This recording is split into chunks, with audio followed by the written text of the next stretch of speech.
Hi guys, good morning! Kasama ko ang tatlong girls, Marjorie, si Erna, si Irene, kasi mga babayan may pinadala si Ma'am Elizabeth. Ma'am Elizabeth, thank you. At sabi niya, punta kayo ng Inasal para lumipad na yung vision natin para sa kanilang pagkain.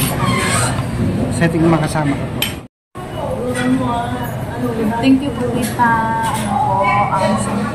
sa pang-inasal po.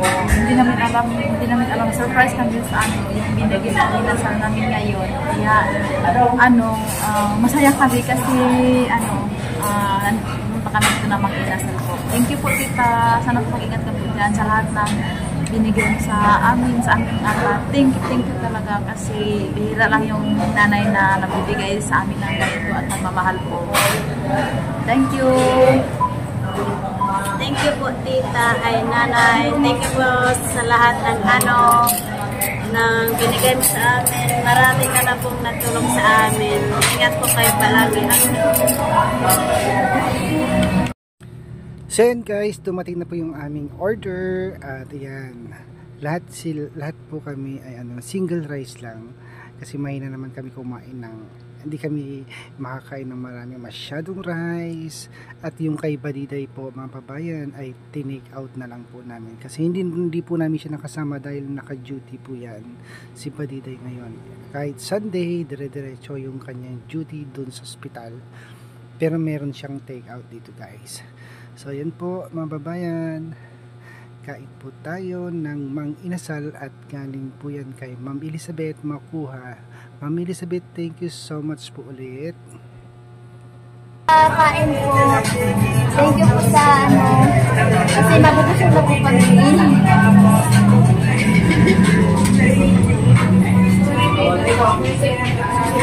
Hey guys, good.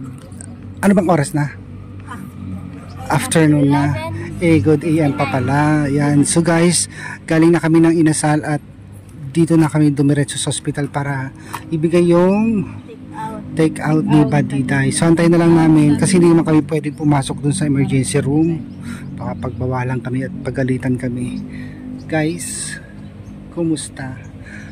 Busog po kayo. Busog po kami. Thank you po tita Elizabeth. Nabusog po kami ngayon. Hindi po namin inakala na may padala ka na para pagkain sa amin. Maraming salamat po. Marami kang natulong sa amin.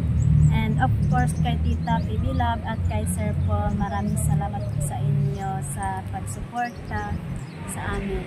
Thank you po. Hello po Tita Elizabeth. Thank you po sa papakain sa amin.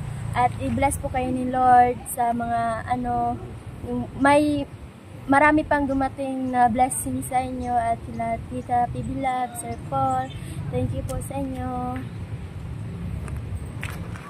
Thank you po Nay. Thank you po Nay sa pinadala mo pangkain namin at inasal po. Sana po marami ka pang matulungan Nay. Thank you din na hindi ka nagsawa sa amin sa tumulong. Marami ka nang natulong po sa amin.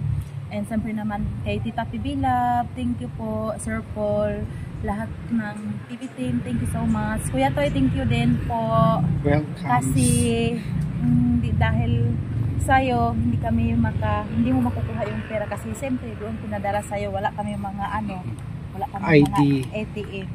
Yeah. Siyempre, thank you po kasi kanina na-surprise din kami na may pinadala si tita na pang-inasal. Hindi namin akalain na meron pala kami pang-inasal ngayon. Kaya tamang-tama, hindi kami maliit lang yung kinakain namin kaninang umaga kasi gusto ko mag-diet talaga. Tapos ngayon, bigla naman kumakain naman sa labas. Lumalaki na ako. At ito na po yung damit ni tita, yung binibigay ni galing tita kay Elizabeth. Tapos ito na po Color of the Year. Binibigay niya, Pati yan sa'yo, Erna? Opo, yung una niyan. Ayan, gamit din. Thank you po ulit. Thank you po. Ingat kayo. God bless you all. Sana mag-ingat ka po Nay, kahit saan ka po, ingat ka po dyan. Lagi mag-pray po. And Tita Pibila, mag-ingat ka po dyan Tita sa buong pamilya mo. And sa lahat ng pamilya ni Tita. Thank you so much po sa mga PB team. Sa mga, siyempre mga followers natin. mag-iingat po kayong lahat, lalo na sa pagdadrive po nyo. Kasi iba na yung panahon ngayon, kasi maraming doon sa amin, maraming na disgrasya doon lang sa amin. Kasi kaya magulang 2 yung namatay doon sa namin, sa daanan namin, sa highway sa amin. Kaya yung siguro baka nalalasing siguro yun. Ayan guys, habang nag-aantay kami kay Badiday na lumabas, itanong natin kay Marjorie yung experience mo doon sa competition ng essay. Ano yung nag-i-experience mo doon, Marjorie? Sa akin po, hindi ko po in-expect na ganun po lang gagawa ng essay.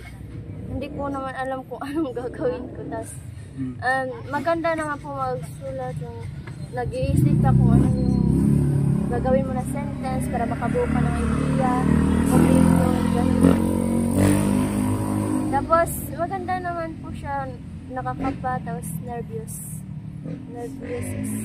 Saan banda kayo nag-exam? Doon po sa Abrahay kami nag-exam. Abrahay. Marami kayo? Hindi ko naman sila binilang, pero marami. Marami Buong Abra yan eh. Marami kayong sumali. So inaantabayan na namin yung resulta kasi malalaman daw guys yung resulta sa saan ba yun? UP page.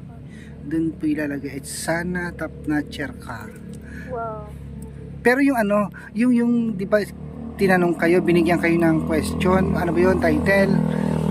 Paano mo in-execute? Paano mo siya, ano ba ang pamagat nun sa'yo? Sa akin, sustainable development goals. Oh. Yan. Pwede mo kami bigyan ng sample ng sagot mo. English ba? Pilipino? Pilipino po. Hindi ko na po na alala yung sagot ko. Mahaba. Mahaba siya. Mga 500 words. Hindi ko. 500 words? Marami. Bigyan mo nga kami ng sample, yung yung paano mo siya paano ka naglagay ng intro?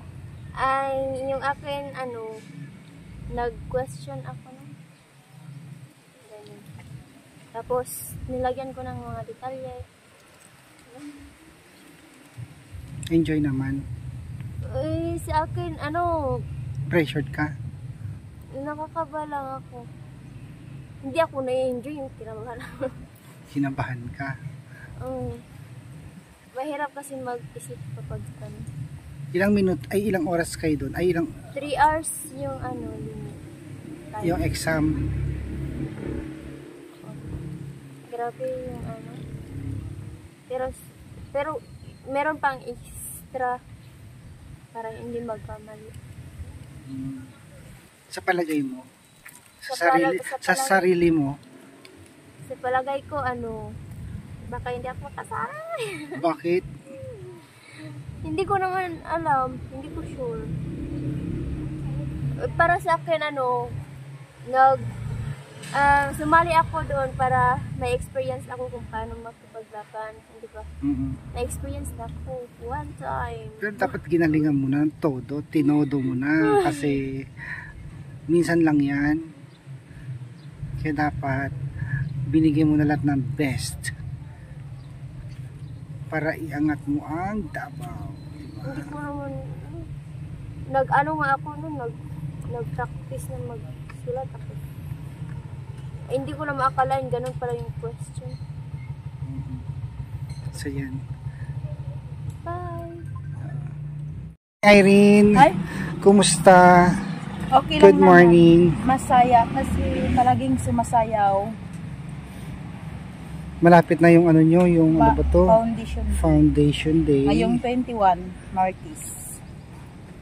Anong oras mag-start pala yun? Mga alas 8 kasi marami kami. Oo. Grade 7 and grade 8, grade 9. Pero pinakahuli kami kay grade 12 sa amin. Oo. Susubukan kong pupunta talaga ako dyan. Pupunta ka doon, kuya, Para makita ko. Sana hindi ako kayanin ko yung puyat ko doon. Kasi Oo, after madali ng lang duty man. ko, pupunta ako doon. Pagkatapos namin sa'yo, pwede ka naman uuwi. Ganun. Kasi naman. Tapos ganito pala, di ba hanggang gabi kayo? kausapin nyo na lang si Sir John para makapag-hire ng tricycle. Kasi hindi ako pwedeng umalis sa office pag naka-duty na ako. Hindi na ako pwedeng umalis doon. Maliban na lang kung papalitan ako ni Eltor, kung papayag siya. Para masundo ko kayo doon. Kasi mahirap sumakay sa gabi. Diba? Mahirap talaga. Mahal po namang bayad sa tricycle doon. So galingan nyo lang. May premyo ba yan kung sino manalo? Or Hindi pa presentation lang? Alam, kasi marami kami. Alam ko May ano. laban, may ano din, contest singing. May contest ng... fashion show. Hmm. Tapos, pero sa amin, sa'yo, yung kailangan namin yung mga pants na lawlaw, yun suotin namin. Kaya naghanap ako kanina, wala namang mahanap ako doon. Puro mga titingman. Tapos kung wala akong makikita, maghihiram na lang ako. Manghiram na lang ako. Mga, ano yun, style 70s yun. Yung yung 7, tawag yun? Yung uso noon. Elephant, parang elephant style. Ganun kasi. Oo, tapos mag-tube lang kami. Meron ako dating ganun nung malit ako. Yun kasi ang hinahanap uso. nila eh. Dapat ano na lang, hindi pwede yung mga fitting. Gusto nila yung mga maluag dito. Tapos makasandals kami. Tapos puro kami, naka-jacket kami ng blue na jacket na maong. Tapos naka-tube kami lahat. Okay. Abangan natin yan ha. So abangan nyo guys yung show ng mga Tres Marias dun sa Danglas High School. Sumala naman kaming lahat, sila din. Sabi din sila. Alamin namin na si Erna kung ano yung nararamdaman niya kasi malapit na yung kanyang bakasyon guys. Guys, dumating na si Padiday. Padiday, meron kaming surprise. Ayan. Surprise galing kay Ma'am Elizabeth. Thank you, tita. Sa kumusta ang duty mo? O, doon kami sa sa ward sa taas. Sa male ward, ay basta Sa ward, male male ward, female oh. ward. Ayan, Mayroon okay. akong isang pasyente doon, kaya Mm-mm. ako lang mag-monitor sa isang. Nagpaalam ka? Nagpaalam kami sa clinical instructor namin. O sige. Sasaglit lang kayo. Oo nga, Thank sige. you, tita. Ma'am Elizabeth yan galing. Oh, thank you. Galingan mo. Galingan mo, Okay. kaya mo yan. Okay, guys. Naibigyan na namin yung kanyang inasal. Baka malaglag ba, Diday? Yung ilalim niya, hawakan mo. Baka malaglag. Oo.